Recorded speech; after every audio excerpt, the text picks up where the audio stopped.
perjuangkan. Nah, kita di sini apresiasi kepada beliau sejauh ini di Riau ini. Hanya beliau yang serius membela para petani kita.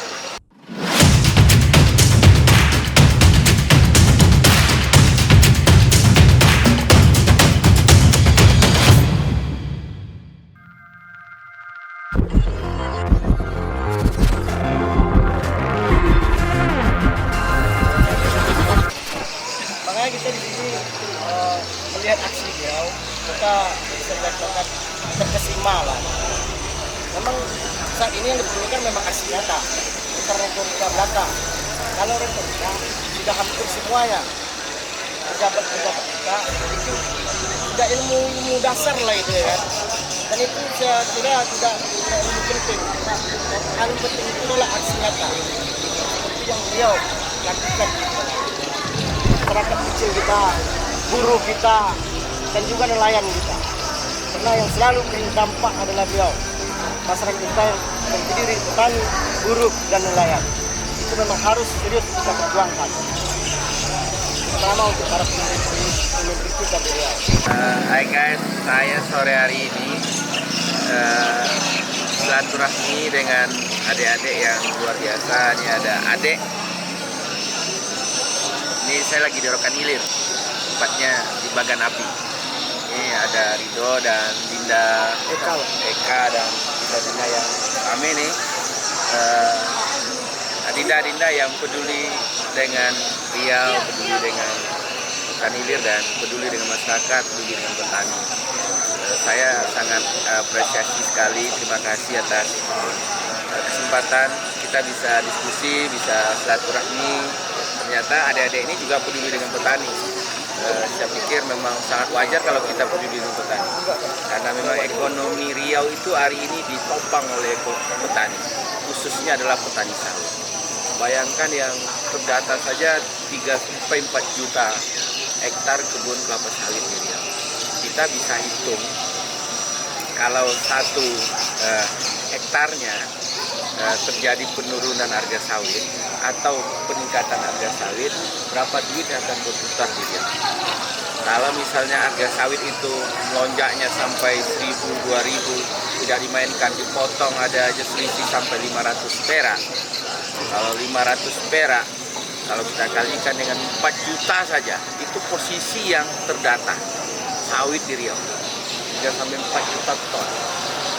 Kalau 4 juta ton, 4 juta hektar, kalau satu petani itu kita anggaplah petani swakelola, swadaya itu rata-rata average hasil produksi panennya itu 1,5 ton saja dirata-ratakan. Karena ada petani yang 1 ton, ada yang 2 ton, ada yang 2,5 ton. Tapi rata-rata di 1 ton saja. Kalau 1 ton berarti ada 4 juta ton per bulan buah sawit ini. Kalau 4 juta ton, kalau kita kalikan dengan 500 perak saja 1 kilo, selisihnya duit yang tercecer, duit petani, itu kalau dikalikan dengan 4 juta ton, berarti ada sekitar 1 bulan duit itu tidak berputar di petani. Itu tidak berputar di petani.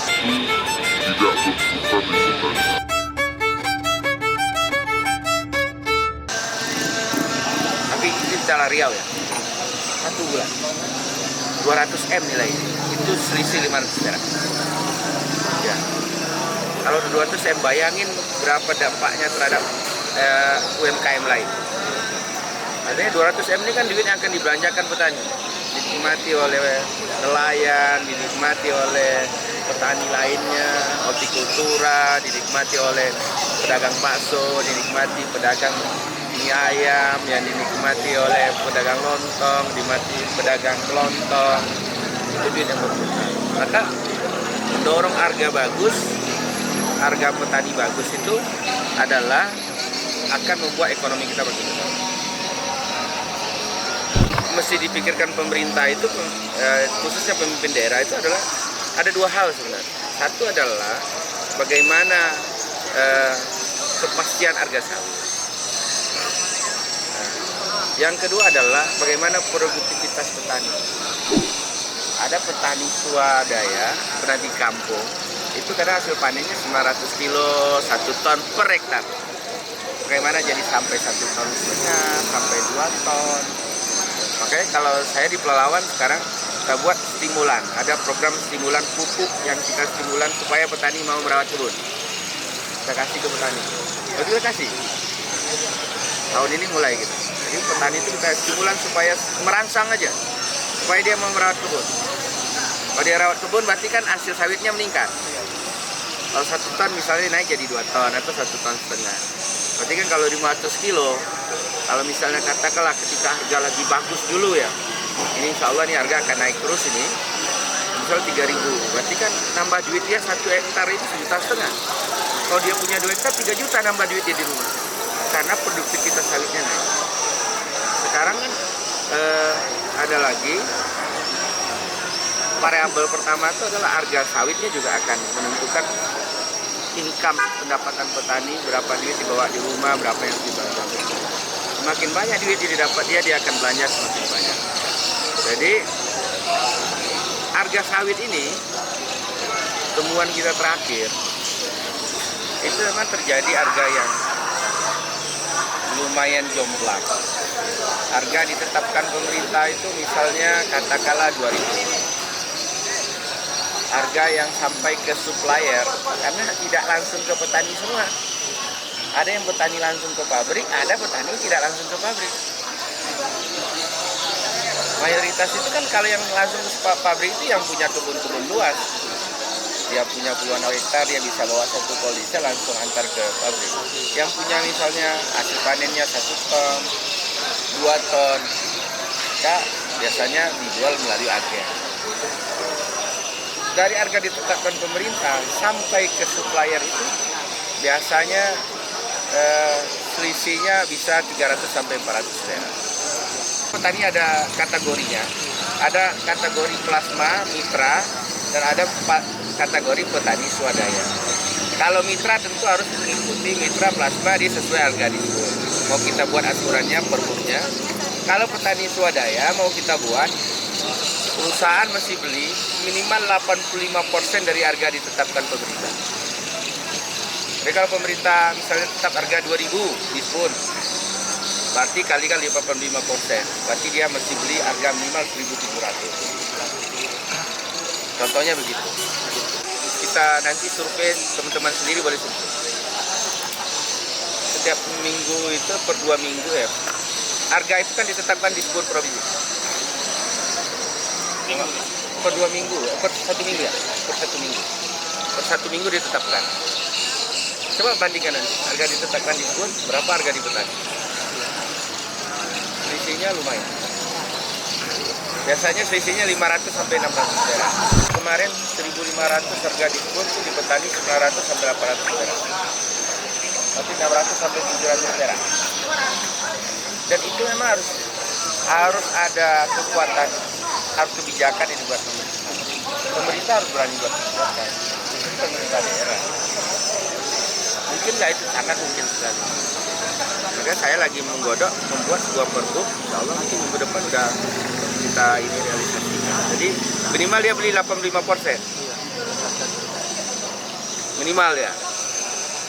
85% misal harga, bisa contoh di 2.000 dia wajib beli 85% dari 2.000. Tapi harga sawit harus 1.700. Karena 1.700 sampai di petani juga nggak sampai segitu. Nah itu disuplai, karena ada agen lagi. Apalagi kalau petani yang jauh dari pabrik, petani yang di sudut-sudut kampung, wah itu harganya makin drop.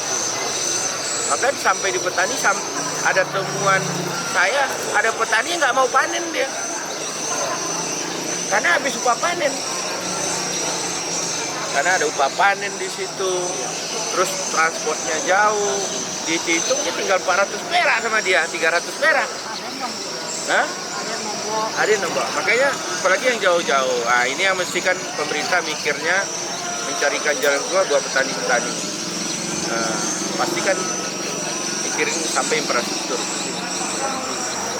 Tapi memang harus meningkatkan produksi itu bagian. Maka petani harus dibina. Petani harus diajarkan berkelompok. Untuk long time, untuk jangka panjang itu harus diajarkan petani. kita kalau saya memang kalau tidak berpihak petani, prinsipnya begini, prinsip pemerintah itu kan membina seluruh komponen masyarakat. Pengusaha kita bina, tapi rakyat kita sejahterakan, berimbang. Kan harus seimbang, jangan sampai pengusahanya cuannya besar, rakyat justru termarginalkan, rakyat justru tidak menikmati. Nah, seimbang lah, pengusaha bisa dapat untung, dapat cuan, rakyat bisa sejahtera. Supaya petani ini bisa kita selamatkan. Mudah-mudahan pemerintah kabupaten lain juga bisa mengikuti ya. Saya pikir semuanya akan peduli lah. Yang lain pasti akan peduli petani. Mungkin momennya, caranya saja mungkin belum saja. Saya juga tidak merasa saya lebih peduli, juga tidak. Saya misalnya merasa yang paling hebat juga tidak. Saya pikir ini cuma apa ya? Pemimpin kan harus terpanggil juga kan. Bahwa kegelisahan rakyat kan juga kegelisahan pemimpin. Sakit rakyat kan mestinya sakit.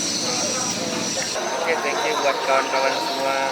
Saya nggak tahu nih, kayaknya sore ini saya dapat kejutan ini dari adik-adik aktivis dari Madilog Institute.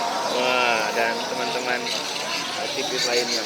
Nggak tahu nih apa surprise-nya, dapat kejutan apa malah sore hari ini. Kebetulan lagi ikuti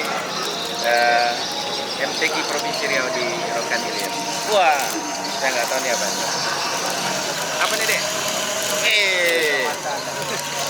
Wah, ini Pak Siyadi nih.